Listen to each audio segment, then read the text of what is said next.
का समझाने का ढंग भी बहुत मतवाला होता है। भुल्ले शाह जी जब जिज्ञासा लेकर अपने मुर्शद के पास पहुँचे तो वह एक मिर्च का पौधा उठाकर दूसरी ओर लगा रहे हैं। देख भुल्ले, देख, इनके इसमें क्या देखना है, इनके इसे ही तो देखना है। झाड़ू थमा दी, इनके झाड़ू दे। अब थोड़ी सी शर्म आ रही है क्योंकि समाज में उनकी इज्जत थी।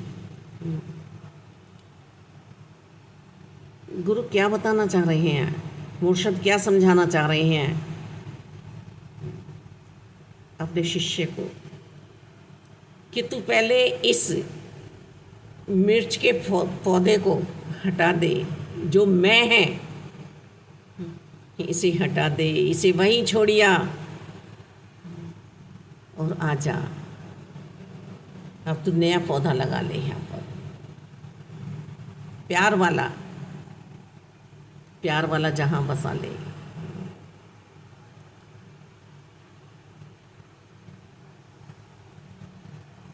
सतगुरु ऐसे ही नहीं मिलते हैं, शीश कटाना पड़ता है। हथेली पे शीश रखे गुरु की दहलीज पे जाना पड़ता है। गुरु ऐसे ही नहीं मिलते हैं। और गुरु जो बताएं, यदि आत्मा वहाँ पर गदगद हो जाए तो समझो पूर्ण सतगुरु जी हैं, जो ग्रंथ पढ़े हैं, जो वेद पुराण पढ़े हैं। आत्मा नृत्य कर उठे, वहाँ से हटने को मन ना हो, आंखें छलक जाएं, समझो पूर्ण गुरु हैं। दासी भी इसी राह में चल रही है आप जी की कृपा से। जैसे गोपियों का हिसाब दासी ने देखा, भक्ति वाला सुना कि उन्हें भी बार बार पहुंचाया गया उनके घर वालों के पास, वैसे ही दासी को भी पहुंचाया जा रहा है। ऐसे ही भुल्ले शाह जी को पहुंचाया गया, ऐसे ही भक्तों को पहले जोड़ने का प्रयास घर से करा जाता है कि जाओ, तुम पूर्ण नहीं बन सकते हो, क्योंकि सूक्ष्म भी तुम में यदि वासना है, कामना है अपने किसी रिश्ते के लिए, तो फिर तुम रूहानियत के सफ़र में पूरी तरह से नहीं बैठ सकते हो। क्यों तो ब्रह्म ज्ञान की दात कितने लेंगे, कितने उस वहाँ जाकर बैठेंगे, कितने सुनेंगे, कितने मनन करेंगे, पर अनन्य भक्त कोई एक ही बनेगा, एक ही बनेगा। तो हम अपनी अपनी दशा देखें कि क्या हो रहा है, ये क्या चाहते हैं। आप ही से अरदास है कि मालिक इस मोहमयी निंद्रा से मुझे अब उठा लो, जागृत अवस्था में कर दो और अपने साथ एक मिल तन्मयता के साथ मिला लो। बहुत हो लिया प्रभु, बहुत हो लिया। ये मन बेचे सतगुरु जी के आगे, इस मन को आप ले लो ना। बस बारंबार गोपियाँ यही कह रही हैं कि हमें मिलके फिर क्यों बिछड़ जाते हो कृष्णा, फिर क्यों बिछड़ जाते हो, क्यों चले जाते हो, क्यों चले जाते हो। बुल्ले शाह ने भी यही कहा अपने मुर्शद से कि ज़रा घर वालों के पास मिल आऊँ, वहाँ एक जश्न हो रहा है, उसमें मैं शामिल हो जाऊँ। मुर्शद ने मना भी किया कि अब तो पूरा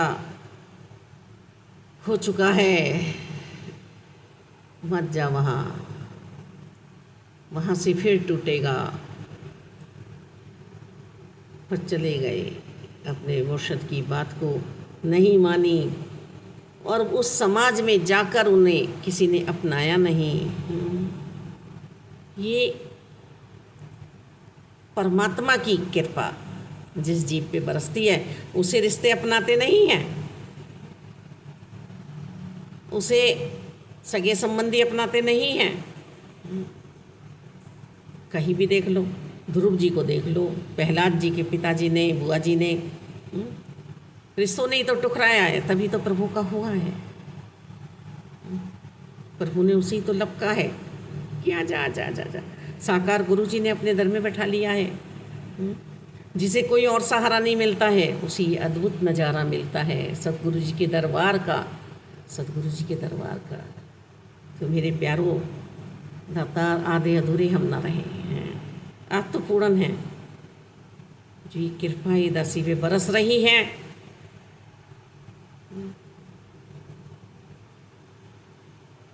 इन कृपाओं को मुझे समझना है और अपनी झोली रहमतों से भरनी है।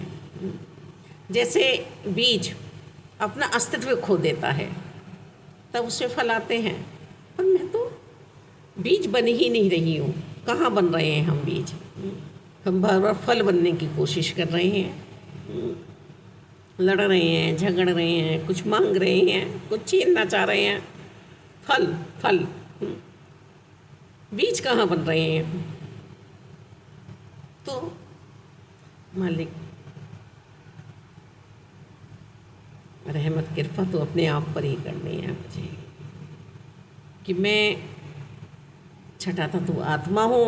अब पूर्ण सदगुरु माता सुदीक्षा जी मुझे मिली है इस समय में, और मुझे भक्ति करनी है, आनंद में रहना है, अपना समय व्यर्थ नहीं करना है।